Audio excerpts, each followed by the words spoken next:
Hello viewers, আজকে আমরা review TV Bangla থেকে আপনাদের সাথে কথা বলবো। সেটা হচ্ছে যে সিম্ফনি মোবাইল নিয়ে। আমার হাতে যে সেটটি আছে হচ্ছে যে H175।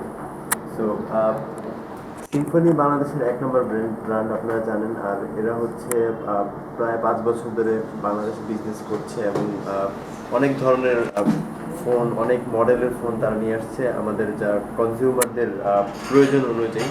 সো H175 এখন যেটা লেটেস্ট মার্কেটে আছে এইচ সিরিজের, সেটা হচ্ছে H300।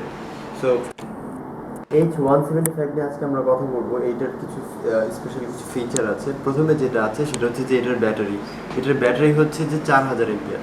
তো আপনি যদি একবার ফুল চার্জ দেন তাহলে এটা অলমোস্ট 2 দিন আর কোনো চার্জ দেওয়া লাগবে না, আপনি যে কোনোভাবে এটা ইউজ করতে পারবেন। আর এটা ক্যামেরা, তো আমরা যদি একটু ক্যামেরাটা দেখি,